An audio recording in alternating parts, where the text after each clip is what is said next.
अदब नाज़रीन, मैं सनम एजाज देख रहे हैं आप स्पेशल रिपोर्ट हालात और वाक़ात पे। हमारी पहली नज़र शुरुआत हम साउथ कश्मीर के एनकाउंटर से करेंगे, जहां खबरें हैं कि 3 मिलिटेंट मारे गए हैं, 2 आम शहरी भी जख्मी हुए, जिनमें एक 20 साला खातून भी है। साउथ कश्मीर का पुलवामा का काकपोरा का इलाका, और कल शाम से इलाके में तनाव के बीच में सुबह जो गोलीबारी हुई उसमें बताया गया कि 2 मिलिटेंट मारे गए। इस पूरे वाक़ 3 मिलिटेंट मारे गए, माफ़ कीजिएगा। और इस पूरे वाक़े में इलाके में कोहराम बरपा हुआ। तीनों के तीनों मिलिटेंटों के मारे में बताया जाता है कि मुकामी हैं और पुलवामा के आसपास के इलाकों के रहने वाले हैं। और इस सारी सूरत-ए-हाल के दौरान साउथ कश्मीर के पुलवामा में तनाव था, सूरत-ए-हाल कशीदा थी, खुनकी थी, और खुनकी के बीच में इंटरनेट से लेकर मोबाइल तक के मामलात पर भी सवाल थे। और इन्हीं सवालात के बीच में हालात कशीदा हुए थे। साउथ कश्मीर के पुलवामा के इलाके में लगातार गोलीबारी का सिलसिला कश्मीर में जारी। सोपोर का वाक़ा, और सोपोर के बाद कल श्रीनगर के नौगाम का इलाका, और नौगाम के बाद आज नौगाम के नज़दीकी इलाका पुलवामा के काकपोरा में एनकाउंटर। और ये एनकाउंटर सुबह लगभग 10 बजे के करीब इख्ताम पसीर हो ही गया। और इस दौरान फोर्सेस की डिप्लॉयमेंट इलाके में रही, एडिशनल फोर्सेस को बुलाया भी गया। मुकामी हवालों से, मुकामी ज़राए से बताया जाता है कि कुछ छुटपुट वाक़ात भी जो दूसरी तरह के होते हैं वो भी देखने को मिले। और इस सारी सूरत-ए-हाल के पस मंज़र में सूरत-ए-हाल कशीदा ही नज़र आ रही थी। चलिए, ये पुलवामा का वाक़ा और पुलवामा की सूरत-ए-हाल, और इसी सूरत-ए-हाल के बीच में खबरें अच्छी भी आ रही हैं। लेकिन उससे पहले आपको बताते चलें कि आईजी कश्मीर विजय कुमार ने श्रीनगर में आज प्रेस कॉन्फ्रेंस की। हंगामी प्रेस कॉन्फ्रेंस बुलाते हुए उन्होंने इस सारी सूरत-ए-हाल का खुलासा किया। और विजय कुमार ने इस प्रेस कॉन्फ्रेंस के दौरान जहां इस एनकाउंटर के हवाले से तफसीलात फराहम की, वहीं मीडिया के सवालात का जवाब देते हुए विजय कुमार ने मजमूई सूरत-ए-हाल, मिलिटेंसी और बाकी मामलात का भी इज़हार ख्याल किया, सवालात का जवाब दिया। नौगांव श्रीनगर में बीजेपी के एक लीडर के घर पर अटैक हुआ था, जिसमें हमारे एक पुलिसकर्मी बुरी तरह घायल हो गए थे, बाद में शहीद हो गए। उसके बाद श्रीनगर पुलिस, पुलवामा पुलिस एक लीड को लेकर परस्यू किया। उस करने के दौरान में पुलवामा से हम लोग एक इस्फाक नाम के OSW को अरेस्ट किए। उसको पुलवामा थाना में इंट्रोगेट किया गया। इंट्रोगेट करने के बाद उन्होंने 2 आदमी का और नाम दिया। उसको अरेस्ट करके हम लोग फिर इंट्रोगेट किए, तो फर्दर पता चला कि घाट मोहल्ला काकपोरा में जो एक नवाजदार है उसके घर में 3 टेररिस्ट छिपे हुए हैं। आर्मी, CRP, पुलिस मिलकर कॉर्डन डाला, और रात में 4:35 पर फायरिंग शुरू हुआ। मिलिटेंट फायरिंग करके बाहर निकलना चाहा कॉर्डन से, सिक्योरिटी फोर्सेस ने रिटेलिएट किया। फिर मिलिटेंट घर के अंदर घुस गया। चूँकि बिल्डिंग बहुत बड़ा था, 3 मंजिला, और इनिशियल 4-5 सिविलियन को भी हॉस्टेज बना दिया था। उसके चलते ऑपरेशन को डिले करना पड़ा। लोगों को हम लोग निकाले, और बाद में इनकाउंटर शुरू हुआ, जिसमें 3 टेररिस्ट मारे गए हैं। एक सुहेल निसार लोन है खिरू का, दूसरा यासिर वानी है खिरू का, तीसरा जुनेद है पिरचू पुलवामा का। ये तीनों टेररिस्ट इसी साल ज्वाइन किया है, 2 फरवरी में और 1 मार्च में। जैसा कि हम कल आप लोगों से शेयर किए थे कि 4 टेररिस्ट इन्वॉल्व थे उसमें, और उसमें से एक बुर्का पहने हुआ था। 2 का CCTV फुटेज से हम लोग आइडेंटिफाई कर लिए थे, 2 उबैद और जो शाहिद थे, और 2 जो बाकी था उसमें से 2 ये है सुहेल निसार लोन और जुनेद है पुलवामा का। ये दोनों टोटल 4 थे, और सुहेल लोन बुर्का पहन गया था खिरू वाला, और इनकाउंटर साइड के बाहर वो बुर्का फेंकते हुए लोग देखा उसको। फिर उसके बाद इनकाउंटर में जो एक AK मिला है, एक पिस्टल, और हम लोग का जो SLR स्नेच हुआ था नौगांव से, जिसका नंबर है 51392/1108 DPS। ये हमारा SLR भी रिकवर हो गया वहाँ से। ये प्रूव करता है कि यही टेररिस्ट इन्वॉल्व थे। और हम लोग श्रीनगर पुलिस की पूरी टीम लगी हुई है। बाकी जो और 2 टेररिस्ट इन्वॉल्व थे इसमें, वे तो शायद, इसको भी हम लोग जल्दी से जल्दी पकड़ लेंगे या इनकाउंटर में न्यूट्रलाइज करेंगे।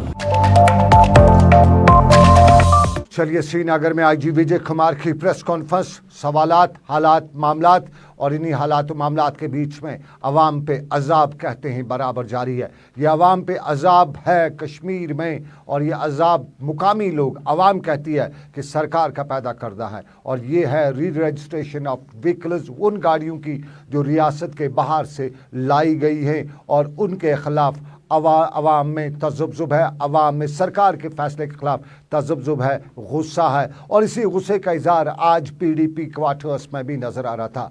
पीडीपी ने श्रीनगर में आज एक एहतजाज करने की कोशिश भी की, और इस एहतजाज का मुद्दा और मकसद भी यही मामला था कि अवाम पे अजाब नाजिल किया जा रहा है। वह आपको बताते चले, वादी कश्मीर में उन गाड़ियों की रजिस्ट्रेशन दोबारा करने के सरकार ने अहकाम दिए हैं, सर्कुलर जारी किया है जो मुल्क की दूसरी रियासतों से कश्मीर लाई गई हैं, और इन गाड़ियों को री रजिस्ट्रेशन करने के लिए श्रीनगर के आरटीओ से लेकर वादी के दूसरे मुकामात पर एक बड़ा जमघटा भी इन दिनों नजर आ रहा है, क्योंकि बाहर जिसकी री रजिस्ट्रेड गाड़ी है, जिसकी ऐसी गाड़ी है जो मुल्क की दूसरी रियासतों से लाई गई है, उसको फ़ौरन पिक किया जाता है, पुलिस पकड़ के ले जाती है। और लोगों में ये बहुत ज़्यादा इन दिनों इस चीज़ को लेकर सरकार के तय नाराज़गी भी पाई जाती है, और यही नाराज़गी श्रीनगर में पीडीपी दफ्तर पर, पीडीपी हेडक्वार्टर पर भी पीडीपी कारकुन कर रहे थे। देखिए, प्रोटेस्ट इसलिए था जो पिछले 5 अगस्त से ज्यादतियां हो रही है, हमारी टोपियों को पैरों तले रोंदा जा रहा है, हमारे कब्जे लिए जा रहे हैं, हमारे इज्जत नफ्स से खेला जा रहा है। आप देखिए, यहाँ हमारे जो लोग हमारी जो अपने जहाँ रेत था, हमारे जो यहाँ हमारी जो ईंट्स है, उन सब से जो आप देखिए ठेकेदार बाहर से आ रहे हैं, हमारा हम काले कवानीन नाफिज किए जा रहे हैं, हमारा सब कुछ छीना जा रहा है। इस पे ये ज़्यादती हमें मंजूर नहीं है। ये जो काले कवानीन ला रहे हैं, हम चाहते हैं कि इन्हें विड्रॉ किया जाए। इस पे हम को दबाया जा रहा है, लोगों की आवाज को दबाया जा रहा है, इस पे हम प्रोटेस्ट कर रहे हैं। देखिए, हमें बाहर नहीं छोड़ा जा रहा है, आपको अंदर नहीं छोड़ा जा रहा है। सिंपल पीसफुल प्रोटेस्ट करने जा रहे थे हम। ये भी क्या हमें हक नहीं है, या हमें कानून हक दे रहा है? इस हक को भी हमसे छीना जा रहा है। कितनी ज्यादतियां यहाँ के बच्चों के साथ की जा रही है, यहाँ के बुजुर्गों के साथ की जा रही है। हम ये चीज सहेंगे नहीं। जमहूरियत को कत्ल किया जा रहा है, इस ज्यादती को हम बर्दाश्त नहीं करेंगे। इसके खिलाफ सारे कौम इकट्ठा है, सारा कौम इकट्ठा है। इंशाअल्लाह ये दिन दूर नहीं जब ये ज्यादतियां खत्म होगी। इंशाअल्लाह ताला ये ज्यादतियां हम कबूल नहीं करेंगे। हम इज्जत नफ्स से समझौता नहीं करेंगे। हम बेगैरत रातों से एक गैरतमंद रात बेहतर है। इंशाअल्लाह ताला हम सब कश्मीरी एक है, हम अपने हुकूक को छीन के लेंगे। श्रीनगर में पीडीपी के दफ्तर पर पीडीपी कारकुनों का एहतजाज। पीडीपी क्वार्टर्स ने हमें यह भी बताया कि उनकी बड़ी तादाद में आज उनके लीडरान की यहाँ शमूलियत मुतवक्का थी, लेकिन उन्हें बहुत से उनके अच्छे लीडरान को खाने नज़रबंद भी रखा गया था। ये पीडीपी क्वार्टर्स ने बताया, सरकारी ज़राए से इसकी तस्दीक नहीं हो सकी है। लेकिन इस सारे के बीच में इंतज़ामिया भी मुतहरिक है, और इंतज़ामिया के ARTOs मुख्तलिफ इलाकों में बाज़ाब्ता तौर पर अहकाम जारी करते हुए लोगों को मुतनबे कर रहे हैं कि अपनी गाड़ियों की फौरी रजिस्ट्रेशन कराई जाए। और आज दूसरा हुक्मनामा या दूसरी बात जो है, इस हवाले से ARTO कुलगाम ने भी लोगों को अपील की कि वो इस हवाले से फौरन अपनी गाड़ियों की रजिस्ट्रेशन कराएं। मैसेज पहुंचाना चाहता हूं कि इसमें पैनिक घबराने की कोई ज़रूरत नहीं है। ये एक रूटीन अफेयर हमारे डिपार्टमेंट का है। जो आउटसाइड गाड़ियां स्टेट में ट्रांसफ़र होती हैं, उनका एक सेट प्रोसीजर है मोटर व्हीकल एक्ट के तहत। तो अगर वो 12 महीने से ज़्यादा गाड़ी इस्तेमाल करना चाहते हैं दूसरे स्टेट में, जैसे यहाँ UT और जम्मू एंड कश्मीर में वो यूज़ करना चाहते हैं, तो ऑनलाइन NOC इशू हो जाती है, वहाँ पे इजरा की जाती हैं। उसको री रजिस्ट्रेशन के लिए बाज़ाब्ता एप्लीकेशन के साथ हमारे दफ्तर में हाजिर होना पड़ता है, गाड़ी को लेके, डॉक्यूमेंट को लेके, और री रजिस्ट्रेशन पर्पज़ के लिए उसको यहाँ पे गाड़ी री रजिस्ट्रेशन करवानी पड़ती है, जो कि मोटर व्हीकल एक्ट में बाज़ाब्ता मेंशन किया जाता है एज पर सेक्शन 4750 के तहत। और आज खासकर जो आप जो बाहर आप देख रहे हैं कि काफ़ी सारी जो भीड़ हमारे दफ्तर में भी है, इस हवाले में जो गाड़ियां भी, कुछ लोगों की गाड़ियां जो अभी सीज़ की है, तो उस ज़िम्मन में भी हमने कंसर्न जो पुलिस ऑफिशियल्स है उनके साथ भी हमने बात की है। उनने रिलीज़ ऑर्डर भी लाए हैं, उनके गाड़ियाँ भी अनकरीबी उनकी गाड़ियाँ भी रिलीज़ हो जाएंगी। और उस हवाले से हमने एक पब्लिक नोटिस इजरा की है कि 5 और 6 तारीख को वो अपनी गाड़ियाँ हमारे पास बोर्ड करने के लिए लाएंगे। बोर्ड ऑफ इंस्पेक्शन हमारा चवलगांव ट्रक टर्मिनल में होता है, तो वो डॉक्यूमेंट लेके हमारे पास आ जाएंगे, तो इंशाल्लाह हम उनको फैसिलिटेट करेंगे। पैनिक की कोई ज़रूरत नहीं है। कुलगाम में लोगों को री रजिस्ट्रेशन कराने के लिए अपील ARTO की तरफ से, लेकिन आपको नाज़रीन बताएं और भी मामलात हैं वादी कश्मीर में। इस मामले से, इस झंझट से लोग परेशान हैं। एक परेशानी की रात हिंदुस्तान पाकिस्तान के ताल्लुकात में देखने को मिली थी, लेकिन कल काबीना, पाकिस्तानी काबीना में हुए फैसले के बाद एक बार फिर तजुब्जुब जो है वो बराबर जारी है हिंदुस्तान और पाकिस्तान के डायलॉग के दरमियान। लेकिन इस सब के बीच में माना यही जा रहा है कि ब्रेक थ्रू दोबारा होने वाला है और कहीं न कहीं बैक चैनल डिप्लोमेसी काम करिए। आज शाम तक साफ हो जाएगा कि क्या हिंदुस्तान और पाकिस्तान में तिजारत होगी या नहीं होगी आने वाले दिनों में। लेकिन जम्मू कश्मीर में भी सियासत के पायदान पे बैक चैनल पे काम शुरू हो चुका है और दिल्ली से लेके मुल्क की मुख्तलिफ रियासतों के वो इंटेलेक्चुअल, वो बैक चैनलिस्ट जो कश्मीर में कहीं न कहीं कभी न कभी मुफाहमत कर चुके हैं, एक बार फिर कश्मीर आना शुरू हो चुके हैं। और कश्मीर आते हुए माना यही जा रहा है कि कई सियासी जमातों से बातचीत भी हो रही है।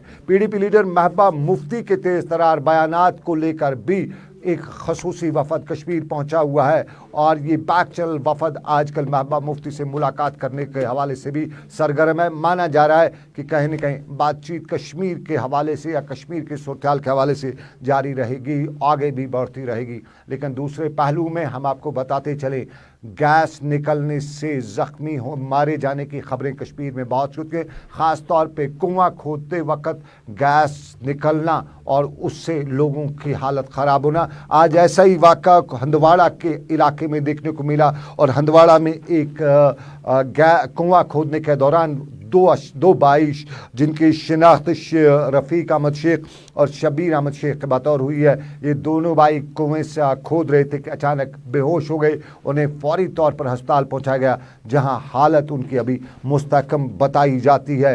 ये हंदवाड़ा कुपवाड़ा के इलाके में वाक़ा पेश आया है। आपको याद दिलाना चाहेंगे, पिछले साल भी यहाँ पे इसी तरह का एक वाक़ा पेश आया था कुपवाड़ा में और वहाँ पे भी 2 भाइयों की मौत वाक़ा हुई थी। गैस खारिज होने से, कुआं खोदते हुए गैस खारिज होने से इस तरह के वाक़ात पेश आते हैं। लेकिन पुलिस की कार्रवाइयाँ नशे के ख़िलाफ़ कश्मीर में जारी है, जम्मू में जारी हैं, जम्मू कश्मीर के मुख्तलिफ इलाकों में जारी हैं। और कश्तवाड़ पुलिस ने मनशियात फरोश को उसकी दुकान में मनशियात समेत गिरफ्तार किया है। करीबन 350 ग्राम चरस और उसके साथ साथ बाकी जो लिकर वगैरह होता है वो उससे गैर कानूनी तौर पे उससे जो उसने वहाँ पे रखा हुआ था वो पुलिस ने ज़ब्त किया है। और आपके वीडियो में इस वक्त टेलीविज़न पे जो ये शख्स है, इसका नाम मुश्ताक अहमद है और मुश्ताक अहमद के बाप का नाम वली मोहम्मद है। ये इलाके का या यूँ कहें माशरे का वो दरिंदा है जो बच्चों को चरस बेचा करता है और पुलिस ने बरवक़्त कार्रवाई करते हुए इसको गिरफ्तार किया है। 350 ग्राम के करीब इसकी दुकान में से चरस ज़ब्त की गई है। दुकान पे बाकी चीज़ें, पिनसारी भी, बाकी बच्चों की किताबें भी बेचता था, लेकिन साथ साथ में चरस भी बेचा करता था और ये बच्चों में चरस बेचा करता था और पुलिस ने इसको गिरफ्तार कर लिया है। पुलिस की बेहतर कार्रवाई, काबिल तारीफ कार्रवाई। बेसिकली हमारे डिस्ट्रिक्ट पुलिस की किश्तवाड़ की तरफ से 0 टॉलरेंस हमारी पॉलिसी है रिगार्डिंग ड्रग्स यूज़ की। तो इसी असमे में हमने एक रिलायबल इंफॉर्मेशन मिली हुई थी आज हमें कि एक बंदा है जिसका नाम मुश्ताक अहमद सन ऑफ वली मोहम्मद शेख आरोमा था, उसके पास कुछ ड्रग्स की कंसाइनमेंट पड़ी है। तो इमीडिएट हमने एक टीम बनाई। टीम को लीड कर रहे थे हमारे SHO आबिद बुखारी साहब और हमने रेड की in the presence of a magistrate और उससे काफ़ी ज़्यादा मात्रा में हमने ड्रग्स, उससे चरस और प्लस अपनी शराब जो है उससे बरामद की है। बेसिकली इस बंदे की पहले भी काफ़ी सारे FIR यहाँ पे दर्ज हैं और अभी भी कंप्लेंट्स इसके रिगार्डिंग हमें आ रही थी लगातार। तो हम ये चाहते थे कि इसको कहीं ना कहीं एप्रीहेंड कर सके ताकि ये जो ड्रग्स एब्यूज यहाँ पे चल रहा है उसको कंट्रोल कर सके। सर इसमें अप्रॉक्सीमेट 66 के करीब जो है हमें 1/4 जो क्वार्टर्स हैं वो हमें मौके से अल्कोहल के मिले हुए हैं, और प्लस कोई अप्रॉक्सीमेट 350 ग्राम के करीब जो है हमें चर्स की रिकवरी हुई है। सबसे मैं एक रिक्वेस्ट करना चाहता हूं यहाँ से डिस्ट्रिक्ट पुलिस किश्तवाड़ की तरफ से कि खासकर पेरेंट्स जो उनके छोटे छोटे बच्चे हैं यहाँ पे, वो उनको इस चीज से हमेशा दूर रखें, और प्लस खुद भी काउंसलिंग मॉनिटरिंग करते रहें, और प्लस इस इन एडिशन अगर यहाँ के लोगों को इसके मुताबिक कुछ भी चीज पता चलती है तो हमारे कुछ नंबर्स हैं जो हम आपके साथ शेयर करेंगे, तो आपकी आइडेंटिटी जो है हम डिस्क्लोज नहीं करेंगे, और वो हमें इन जो मैनेज चल रहा है इसको हम कंट्रोल कर सकेंगे। कश्तवाड़ में पुलिस की कार्रवाई, और ये कह सकते कि इस माशरे का नासूर गिरफ्तार। ऐसे और भी माशरे के नासूर हैं, उनको अगर पुलिस गिरफ्तार करेगी। बहुत से मुकामी लोग शिनाख्त भी करने के लिए तैयार होते हैं, और पुलिस से गुजारिश है कि ऐसे लोगों को बख्शा नहीं जाए। ये एक कार्रवाई कश्तवाड़ की, लेकिन बदरवाकी पार्क का मामला हमने उठाया था। इंतज़ामिया ने हमारी खबरों का नोट्स लेते हुए आज उस पर काम भी लगाया, और बदरवाकी अवाम हमारा भी शुक्रिया अदा करी थी, इंतज़ामिया का शुक्रिया भी अदा करते हुए खुशी का इजहार करते हुए बदरवाकी अवाम कहती थी कि और भी इलाके में मामला थे, उनको भी सुलझाने की ज़रूरत है। सर गुलिस्तान का चैनल का शुक्रिया अदा जिसने इस भद्रवा का काम हाईलाइट किया, यहाँ पे हर इशू में वो आगे आगे हैं सर, उनका बहुत बड़ा शुक्रिया इस भद्रवा के लिए। सर परसों डीसी साहब यहाँ पे आया, उस पब्लिक ने उसको बोला ये होना चाहिए वो वाला, उसने बोला यहाँ का एरिया स्मार्ट है, यहाँ के लोग स्मार्ट है, ये गार्डन भी हम इसको स्मार्ट बना देंगे, यहाँ पिकनिक स्पॉट जितने भी है उनको भी हम स्मार्ट बना देंगे। सर जब से ये नया डीसी आया है काम यहाँ पे चला है, चल रहा, आस्ता आस्ता काम हो जा रहा है। मसला ये है, अब ये मसला ये है इसमें क्या है, काम चल रहा है, अब ग्रिल वगैरह बैलेंस है, वो इतनी जस्ट में तैयार नहीं होगी क्योंकि वो ऑर्डर उसमें काटना पड़ता है, वेल्डिंग करनी पड़ती है, लेंथ बनानी पड़ती है, आस्ता आस्ता में हफ्ते में हैंड ओवर हो जाए। मैं सबसे पहले गुलिस्तान टीवी से रिक्वेस्ट की थी कि वो हमारे ये कवरेज करें, उन्होंने कवरेज की, उसके लिए हम उनका शुक्रिया अदा करते हैं। उनके उसके बाद डीसी साहब भी विजिट करी है तो उनका भी हम शुक्रिया अदा करते हैं। हाँ बिल्कुल, गुलिस्तान का मैं शुक्रिया अदा करता हूँ। पार्क यहाँ पे खूबसूरत बने, ऐसा पार्क बने कि लोग आके कहें कि वाकई भद्रवा खूबसूरत जगह है। यहाँ तक कि जब डीसी साहब आए थे उन्होंने कहा था कि जल्द से जल्द काम खत्म किया जाए। मेरे को उम्मीद है ये बैसाखी के बाद खत्म हो जाएगा। ये बदरवा का मामला, लेकिन अब आपको लद्दाख लिए चलते हैं। यूटी बनी थी जम्मू कश्मीर के दोनों हिस्सों से, जम्मू और कश्मीर से एक अच्छी खासी तादाद उन लोगों की जो मुलाजिम थे, लद्दाख में तब ड्यूटी थे, करगिल में थे, लेह में थे, और जब यूटी बनी तो यहाँ का हुआ, वहाँ का हुआ। एक बड़ी तादाद में जब यहाँ के लोग वहाँ फंस गए तो उन लोगों को तब सरकार ने बताया था कि वापस लाया जाएगा। 5 अगस्त 2019 के बाद अब तक लगभग दूसरा साल अब मुकम्मल होने को है, ये लोग वहीं के वहीं फंसे हुए हैं, और काफ़ी वक्त से ये इंतज़ामिया के ख़िलाफ़ कभी एहतजाज करते रहें, कभी मीडिया के ज़रिए बातें पहुंचाते रहें कि उनका कसूर क्या है, वो अपने इलाकों की ड्यूटी के लिए वापस क्यों नहीं रवाना किए जा सकते थे। और ऐसा ही मामला लेके आज वो फिर निकले थे, और आज उनने प्रेस कॉन्फ्रेंस करते हुए यही मामला सरकार तक पहुँचाने की गुजारिश करते हुए बताया कि आखिर कब तक। नॉन लोकल एम्प्लॉयज़ की तरफ से यहाँ पे एक जो प्रेस कॉन्फ्रेंस थी, उस प्रेस कॉन्फ्रेंस का जो करने का मेन मकसद था हमारा वो ये था कि यहाँ पे जितने भी नॉन लोकल एम्प्लॉयज हैं जो JKUT से बिलोंग करते हैं वो यहाँ पे सर्व कर रहे हैं 2017 से। डिफरेंट डिपार्टमेंट्स हैं, जैसे हेल्थ है, मेडिकल एजुकेशन है, स्कूल एजुकेशन है, टेक्निकल एजुकेशन है, और भी बाकी डिपार्टमेंट्स हैं, तो वो यहाँ पे सर्व कर रहे हैं। लेकिन जैसे ही JKUT को बाइफिकेशन होती है 2 पार्ट्स में, जम्मू कश्मीर यूटी और लद्दाख, उसके बाद क्या होता है कि GAD जो एडमिनिस्ट्रेशन है वो एक सर्कुलर निकालते हैं कि जिन एम्प्लॉयज के 2 साल हो गए हैं लद्दाख में, हम उनको रिपैट्रिएट कर रहे हैं। बिफोर 15 जो फरवरी उन्होंने 2021 की हमने एक एग्जैक्ट डेट दी थी, लेकिन वहां तब तक कुछ नहीं हुआ। लेकिन उसके बाद क्या कर रहे हैं हम, कंटिन्यू एक प्रोटेस्ट जो है हमने प्लानिंग की है, लेकिन हम अभी एक गवर्नमेंट को अवेयर करना चाहते हैं कि जो उनके नॉलेज में लाना चाहते हैं कि जो हमारी ये प्रॉब्लम को समझे, क्योंकि जो यहाँ पे हमारे एम्प्लॉयज पोस्टेड है वो लेह और करगिल के डिफरेंट पार्ट्स में वो सर्व कर रहे हैं। जैसे कि हमारे फारफ्लंग एरियाज हैं लेह और करगिल के, जंस्कार एरिया है, जैसे पानीगर है, चिकतन है।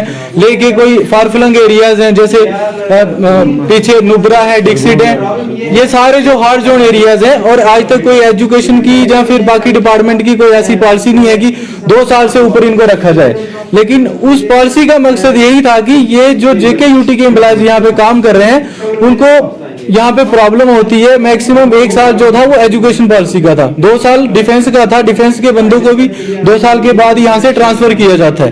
लेकिन लास्ट पे हमें मजबूर हो गए एक प्रेस कॉन्फ्रेंस करनी पड़ी कि ये गवर्नमेंट के नॉलेज में लाने के लिए हम ये एक प्रेस कॉन्फ्रेंस की है कि हमारी जो एक अपील है एलजी जम्मू कश्मीर से भी और एलजी लद्दाख से भी कि आप दोनों एडमिनिस्ट्रेशन मिलके जो है final decision.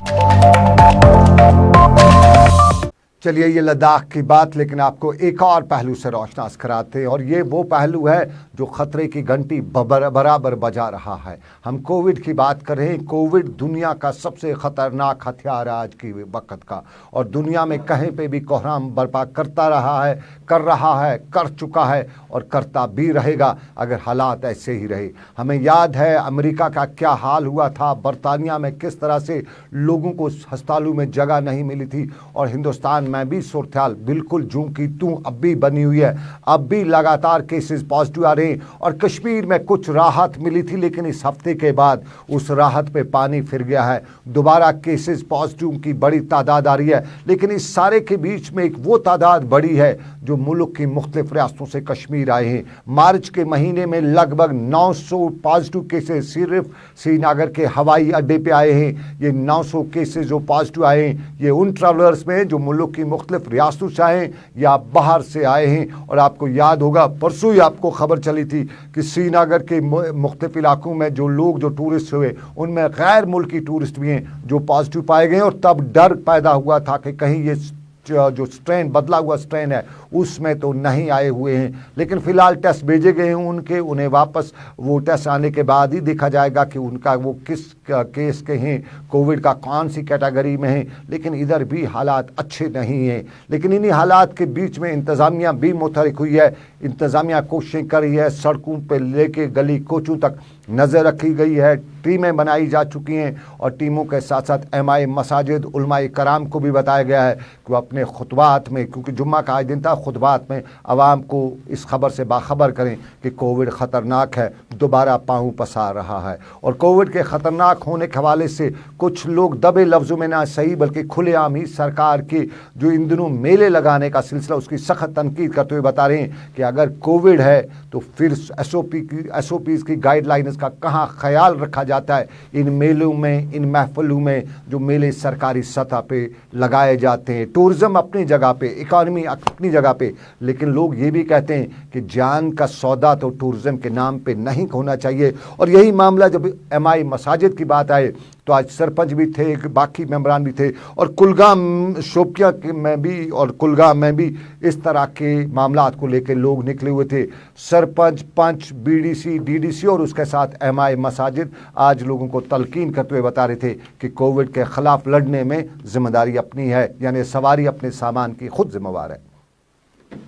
Deputy commissioner Kulgam ने बीडीसी के साथ मीटिंग की, इमरजेंसी मीटिंग की कोविड वैक्सीनेशन के बारे में। ये उसी सिलसिले की पहली कड़ी है जिसमें हमने तमाम सरपंच और पंच हजरात को यहाँ जमा किया था ब्लॉक ऑफिस में, उनको सेंसिटाइज करने के लिए कि जो सेकंड वेव है वायरस की वो बड़ी तेज़ी से फैल रही है। जैसा कि आप सब जानते हैं कि हमारे डिस्ट्रिक्ट में कल 36 बच्चे पॉजिटिव हुए हैं। उसी सिलसिले में हमने ये एक मुहिम छेड़ी हुई है डिप्टी कमिश्नर साहब की हिदायत पर, जिसमें बीडीसी साहिबान, डीडीसी साहिबान, पंच और सरपंच हजरात सारे मिलकर हम लोगों में ये अवेयरनेस फैलाना चाहते हैं कि मास्क का इस्तेमाल करिए, भीड़ भाड़ जगहों से दूर रहिए, अपना ख्याल रखिए, और सबसे बड़ी बात वैक्सीन के बारे में जो गलत फहमियाँ फैलाई जा रही हैं उन पर कान न धरिए और वैक्सीनेशन के लिए आगे आइए ताकि आपकी इम्यूनिटी बढ़े और हम अपने डिस्ट्रिक्ट को इस वबा से किसी तरीके से बाहर निकाल सकें।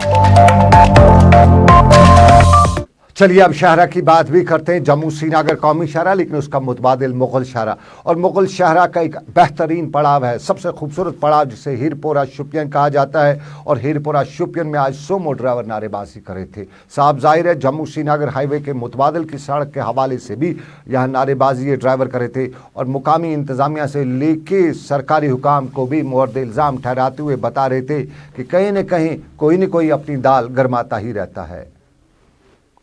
पिछले 20 साल से यही देखते आए हैं कि यहाँ पे जो ये नेता लोग वो ज़ीरो टैक्सी स्टैंड के हैं, वो हमारे साथ गुंडागर्दी कर रहे हैं। अपनी गाड़ियाँ शोपियान से श्रीनगर, पुलवामा, राजौरी, पुंछ, ट्रेंज, तुर्कवांगाम, मतलब कई रूटों पे भी चला सकते हैं खाली 103 गाड़ियाँ। बाकी जो हमारे 200 गाड़ियाँ यहाँ पे है वो तो पूरे दरबदर है यहाँ पे, क्योंकि हमारे ये जो ड्राइवर लोग हैं बहुत गरीब है, दिन को ये 300 भी नहीं कमाते हैं। ऊपर से हमारा स्टैंड यहाँ अलग आया तो ये गुंडागर्दी कर रहे हैं, वहाँ से गाड़ियों में आके जैसे मतलब इस हालत में वो नीचे आते हैं कि हम लोग उस टाइम ये कह रहे हैं कि हम भाग जाएंगे। ये हम पे इतना दबाव डाल रहे हैं, ये हमारा हक बनता है। मैं डीसी साहब से ये गुजारिश करता हूं कि अगर आपने ये शिफ्ट किया तो यहाँ शोपियान में जितने भी ड्राइवर हैं, जितनी भी गाड़ियां हैं, उनको चलने का हक है, मतलब सब रूटों पे चलने का हक है। और चलिए नाज़रीन, चलते चलते आपको बताते चलें, सेहत सेक्टर को बढ़ावा देने के लिए और उससे ख़ास तौर पे डायबिटीज़ से लड़ने के लिए हमारा हेल्थ सेक्टर अब काम करना शुरू मुतहरिक हो चुका है। और पटन में ही आज इसी तरह के एक मामले के दौरान लोगों को बताया गया कि डायबिटीज़ भी ख़तरनाक है, और इस डायबिटीज़ के हवाले से आवाम से लेकर मेडिकल अमले को जानकारी और तरबियत देने के हवाले से मुनक्किद प्रोग्राम के दौरान डायबिटीज़ की जानकारी दी गई, यानी ज़ेबातीज़ जिसे आमतौर पर शुगर का मर्ज़ कहा जाता है, उसके हवाले से जानकारी भी दी गई। और जानकारी फराम करने के साथ साथ लोगों को एहतियात बरतने की भी बात की गई। तो फिलहाल आपसे भी गुजारिश, कोविड है, हालात ख़तरनाक होते जा रहे हैं, लगातार ख़तरनाक हालात होते जा रहे हैं। आज भी कुछ असातिज़ा के पॉजिटिव होने की खबरें हैं, कल भी कुछ स्टूडेंट्स के पॉजिटिव होने की खबरें हैं। तो इस सारे के बीच में स्कूलों की बात अलग, लेकिन बाकी मामलात में कहीं न कहीं अपने आप को बचाइएगा, अपने अहल व अयाल को बचाइएगा। गुजारिश हमारी आपसे और मुझे मेरे साथी समीर वानी के साथ दीजिए इजाज़त, इस वादे के साथ कि रब्बे कायनात की रही मर्जी, फिर होगी आपसे मुलाकात। आप रखिए अपना ख्याल, अल्लाह आपका मेरा सबका निगहबान हो। अल्लाह हाफिज़।